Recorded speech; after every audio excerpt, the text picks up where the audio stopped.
Modern art is actually awesome and totally worth the money, and any criticism of that sentence is wrong, and if you disagree, you're dumb, and I hope your dog gets run over by a car. By way of introductions, my name is Jonathan, and I love you. I love you. I will kiss you on the mouth.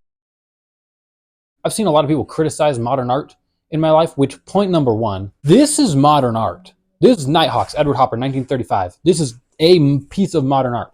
What people are criticizing is a modern art movement called abstract expressionism. And I think that lack of nuance there should tell you everything you need to know about like the credentials of the people making these claims. The four main criticisms I see in order of how much they annoy me are: 1, this isn't worth the money. 2, this has no meaning. I could have done that. And this rejects a universal standard of objective beauty. This one grinds my freaking gears. I'll put like timestamps on if you want to just skip ahead to me losing my mind over this point. Point number 1, this isn't worth the money. Yeah, like this is high-end art has always been like a big like money laundering, tax evasion scam for really rich people, like objectively. Like nobody will argue with you for saying that. So that inflates art prices. But second, like, is that a valid reason to dislike something? Like if you're reading a book or watching a movie or listening to a song, like does how much like the creators of that got paid affect it should not affect your enjoyment of something. You should just ask yourself, do you like this? And an example of that I'm going to use is Lucifer by Jackson Pollock looks like this. Really, this is a painting that you have to see in person, but it represents what Jackson thought it would look like to live in hell. Jackson struggled with addiction and mental health for almost his entire life, and one of the ways he found solace was in depicting things that can't really be shown, but can be experienced a little bit. And part of that is why his paintings are as big as they are. This one's actually bigger in real life than it looks on my projector screen. This painting is so big that you have to step into it to be able to examine it. And as you do, as this painting fills your field of vision, it really does communicate something that can't really be shown and can't be said and can't be written down.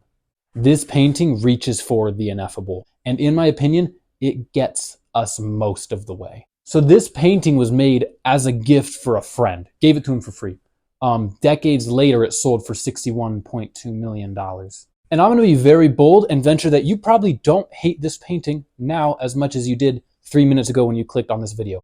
But would you have started hating this painting when it sold for $61 million? Or would you have hated it all along? Because it's been the same painting since 1947. Do you see how that's like not great logic? Point made. Dab. Next slide. Complaint number 2. This is meaningless. This self-portrait number 2 by Vincent van Gogh. Great painting.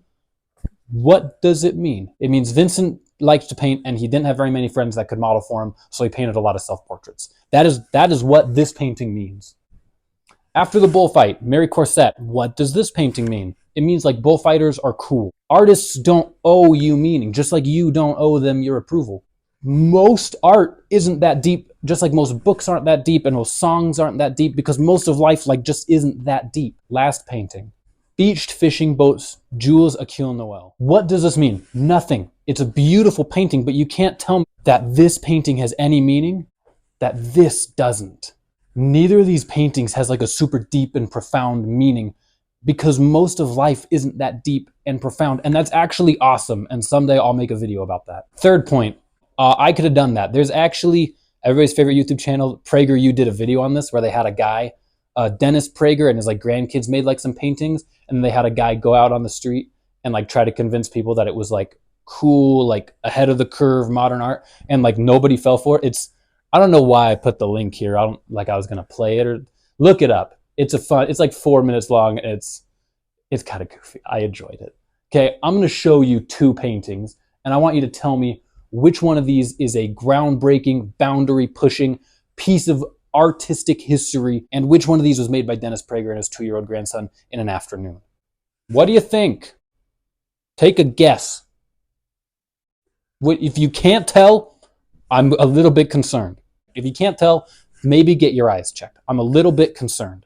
It's true that these are compositionally comparable, maybe even a little bit similar. They're both kind of disorganized. They're both very abstract, obviously. But can you tell one of these was like kind of passionately made and one of these was pretty clearly not? I think so. I'm not going to tell you which one it is. Legitimately, if you can't tell, to click off the video, man. This is not 3 blank canvases. This is actually a piece by Robert Rosenberg entitled White Painting 3 Panel. It's actually painted white. This was done in the 60s, and it's painted so meticulously and so carefully that you can't see the brushstrokes. You can't see any evidence that a human did it. And we kind of live in a world of computers, so like that's not that impressive anymore. 1965, that's very hard to do. Look at like the wall behind you, and you'll go, yeah, that looks like pretty uniform. But if you actually put your nose against it, there's a lot of like impurities to it. Almost everything has texture just naturally, and these paintings don't. You can look at it as closely as you want. You will not see a brushstroke on this painting.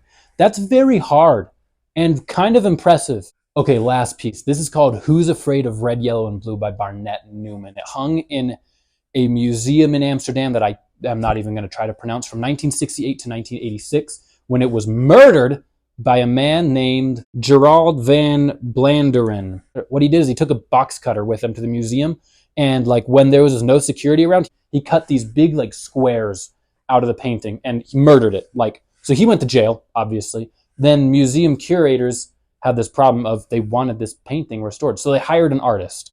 His name was Daniel Goldreyer, and his job was to take this painting and restore it to its original form. He spent 2 years and $400,000 restoring this painting. And when he was done, the city launched an investigation because they thought he had tried to defraud them. That's how different this painting looked. That's how bad he failed at restoring red, yellow, and blue. The thing about Barnett Newman and Mark Rothko and Clifford Still, a lot of these guys that like experimented with color in the really early days of abstract expressionism, is they were obsessed with the chemistry of their paint. Most notably Mark Rothko. I've said this like 4 times in this video, they didn't have computers back then. So any color you wanted to make, you had to make it like organically. And there are 2 ways that these guys did that. A was they would mess with the chemistry of their paint. They'd mix in different things to produce hues and colors that did not exist yet. And the second way they did that is altering the context of the color. This is untitled, Green and Blue is its unofficial title, by Mark Rothko. I actually took this picture. It's in the Phoenix Museum of Art, I used to live there.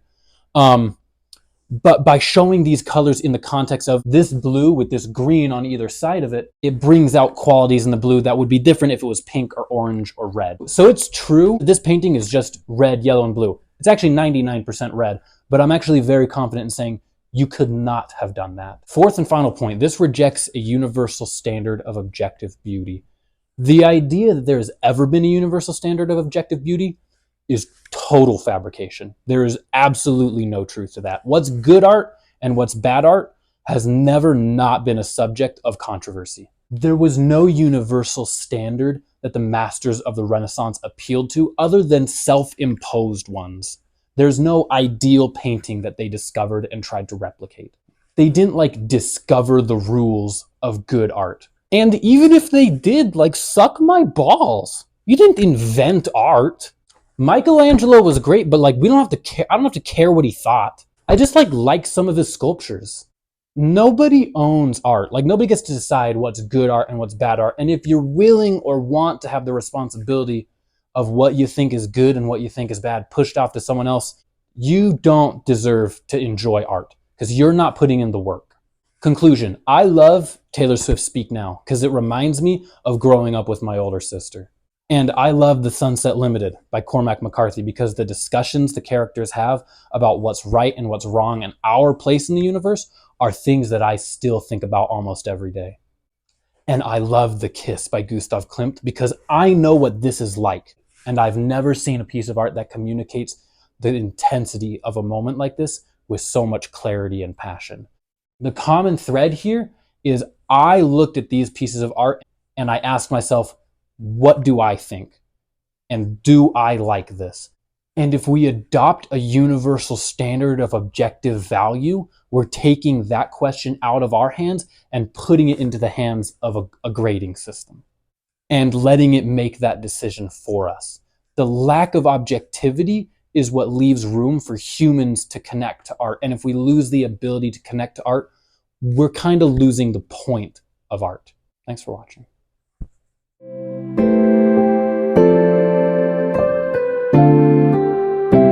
Subscribe if you feel like it, if you want. I don't freaking care. I'm not going to know.